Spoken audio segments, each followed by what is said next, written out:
সত্য সেটা ছিল, তৃণমূল কংগ্রেস আসলে পাচারকারীদের দল, তৃণমূল কংগ্রেস আসলে ক্রিমিনালদের দল, যে দলের নেত্রী বিরোধী নেত্রী অবস্থায় নাটক করে করে গলায় দড়ি দিয়ে ঝোলার নাটক করতেন, এখান থেকে ওখান থেকে মেয়েদেরকে ঝন্ডা ঝুলিয়ে বসে পড়তেন। এখন পর্যন্ত বাইপাসের ধারে শিলাগুলো আছে, শিলা দিদি নাম হয়েছিল তখন, রোজ এখানে শিলা উনি করতেন, উদ্বোধন করতেন। শিলাগুলো একটি বিশেষ প্রাণীর জন্য এখন খুবই প্রয়োজনীয় শিলায় পরিণত হয়েছে, বাইপাসের ধারে হাসপাতাল হয়নি।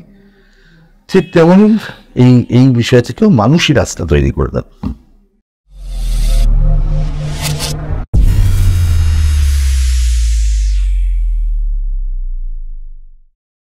এই বিষয়টা খুব সেন্সিটিভ, যার জন্যে আর কি একটা ধর্মীয় ভাবাবেগের কথা বারবার উঠে আসছে। খালিস্তানি এই বিষয়টাকে আপনি কিভাবে দেখছেন? ভিন্ন কি এক্সপেক্ট করেন আপনি? বিজেপির নেতা শুভেন্দু অধিকারী, প্রাক্তন তৃণমূল কংগ্রেস নেতা শুভেন্দু অধিকারী, মমতা বন্দ্যোপাধ্যায়ের সৈনিক, প্রাক্তন সৈনিক এবং বর্তমানে নরেন্দ্র মোদীর সৈনিক শুভেন্দু অধিকারীর কাছ থেকে আপনি এর থেকে বেশি কি ভাষা আশা করেন সে তিনি বলবেন অন্য কিছু? স্বভাবসিদ্ধ ভঙ্গিতেই যা বলার বলেছেন। এবং আমি পুলিশকে দেখলাম একটু উদ্ধত অবস্থায় বললেন বিরোধী দল নেতার বিরুদ্ধে। সুপ্রতিম বাবু খুব ভালো ফার্স্ট বেঞ্চার, ফার্স্ট মেয়েদের মতন সুন্দর করে বললেন, বলে স্তম্ভিত, এরকম হয় না।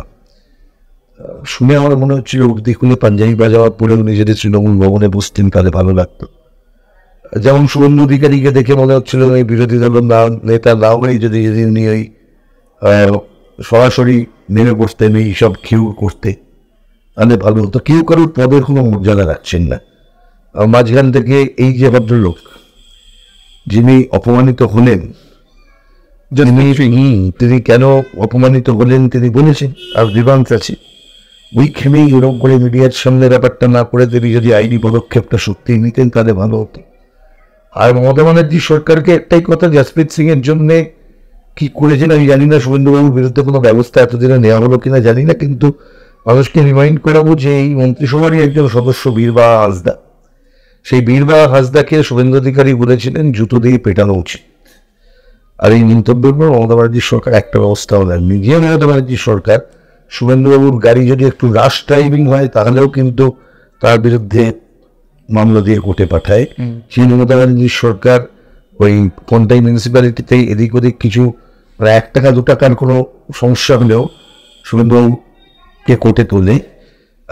সেই মমতা ব্যানার্জির সরকার কিন্তু বীরবাহা হাঁসদা নিজের মন্ত্রিসভার সদস্য, তাকেই যখন শুভেন্দু অধিকারী এইসব বলছেন ইনি কিছু করেননি। আমি দেখবো যে এই ভদ্রলোকের জন্য মমতা ব্যানার্জি বলেছেন, কিন্তু আইনি কি পদক্ষেপ নেন সেটাও দেখার আছে, এবং না হলেই ভালো হতো। আর পুলিশ যেভাবে সেদিনকে শুভেন্দুবাবুর উপরে এই প্রশ্নটি করলেন, সেটা যদি সবসময়ই হয়, মানে শুভেন্দুবাবু একা কেন, আরও বাকি যারা যারা এই ধরনের কথা বলছেন, ধর্মীয় ভাবাবেগে আঘাত করছেন বলে মনে হয়, সেই সব ক্ষেত্রে সক্রিয় হলে ভালো হবে। সক্রিয় যদি না হয় তাহলে মুশকিল। পুলিশের বিষয়টা হয়ে গেছে কোনো ক্ষেত্রে সক্রিয়, কোনো ক্ষেত্রে অতি সক্রিয়, কোনো ক্ষেত্রে সম্পূর্ণ নিষ্ক্রিয়। সন্দেশখালী সব মডেলটাকে প্রকাশ করছে। বেশ, সন্দেশখালীতে ওখানকার স্থানীয় যারাই আর কি রয়েছে সমস্ত মানুষকে যেভাবে আর কি রাতের বেলাতে গিয়ে পালিশ করা হয়, ঠিক আছে, এবং যেভাবে মারা হয় সেই সমস্ত অত্যাচারের কথা, আর যেভাবে তাদেরকে ভয় দেখিয়ে বলা হয়েছে চাকরি দিয়ে দেবো, সিভিল পুলিশের চাকরি দেওয়ার জন্য রাজ্যের ডিজিকে নাকি যেতে হয়েছিল দেখলাম। আমি বলছি না, মানুষ বলছে শুনছি, উনি নাকি গিয়ে বলেছেন আবার সব সিভিল পুলিশের চাকরি দেবো। এরকম রাতের বেলায় করতে হয়, ডিজিকে বন্ধ করে যেতে হয়, দিনের বেলা মুখ দেখাতে পারে না। তারপর বলুন, হ্যাঁ এখন ওখানে বলছে পুলিশ প্রশাসন ওখানে গিয়ে সবাইকে বলছে যে এখন আপনারা বাড়ি চলে যান, আমরা দেখছি, কেউ আপনাদের জ্বালাবে না। কে জ্বালাবে না? এতদিন জ্বালানোর পর আবার কি আছে? এবার তো জ্বালাবেই। ওদেরকে জ্বালাবে না, যাদের জ্বালাবার মানুষ জ্বালাবে। বেশ, সাংবাদিকতার জায়গা থেকে একটা ইন্ডিপেন্ডেন্ট জায়গা থেকে যারা কাজ করছে, এই ডিজিটাল পোর্টালগুলো কাজ করছে, কিন্তু মেইন স্ট্রিম একটা মিডিয়ার উপরে হানা হলো, একটা আক্রমণ হলো, এবং আজকে ঘণ্টাখানেক সঙ্গী সুমন, সেই সুমন দেখে একটা নোটিশ পাঠানো হলো, তাকে সন্দেশখালী থানাতে তলব। একটা বিষয় একটু আপনাদেরকে জানাবো যে সংবাদ মাধ্যমের উপর যখন সরকার এরকম পরিকল্পিতভাবে আক্রমণ করে তখন জানবেন যে সরকারের গঙ্গাযাত্রা শুরু হয়ে গেছে। যত তাড়াতাড়ি গঙ্গাযাত্রা করা যায় ততই মঙ্গল। সংবাদ মাধ্যমের বিরুদ্ধে সরকার যখন এইরকম অর্গানাইজড ওয়েতে যখন একটি আক্রমণ করে, সেটা সুমন দিয়ে হন বা সন্তু পান হন বা আপনি আমি, যে আজকের দিনে এই বৃহত্তর সংবাদ মাধ্যমের যারা অংশীদার হয়ে গেছি, এখন সবাই ইন্ডিভিজুয়াল সিটিজেন, তিনিও একটি সংবাদ মাধ্যমের অংশ। কারণ সংবাদ মাধ্যম আমার তো সোশ্যাল মিডিয়ার ফলে সেই জায়গাটা হয়ে গেছে। এই যে বৃহৎ আক্রমণ যেটা হচ্ছে, সেই আক্রমণটা কিন্তু মনে রাখবেন যে এই সরকারের দুর্বলতা প্রকাশ করে দিচ্ছে। আমি সংবাদ মাধ্যমের সাংবাদিকদেরকে বলবো, ভুলে যাবেন না আপনাদের কাছে বর্তমানে কোনো দৃষ্টান্ত যদি থাকে সেটা প্রবীর পুরকায়স্থকে দেখে শিখুন, যিনি এখনো পর্যন্ত ইউপিএতে আটকে রয়েছেন। যদি কোনো সিদ্ধান্ত আপনাকে দিতে হয় তাহলে সিদ্দিক কাপ্পানকে দেখে শিখুন, যাকে জেনে থাকতে হয়েছে। শফিকুল ইসলাম, সৌম্য ব্যানার্জি, এদের অভিজ্ঞতাগুলো থেকেও শিখুন। আপনি তার সাথে সহমত হতে পারেন, সহমত নাই হতে পারেন।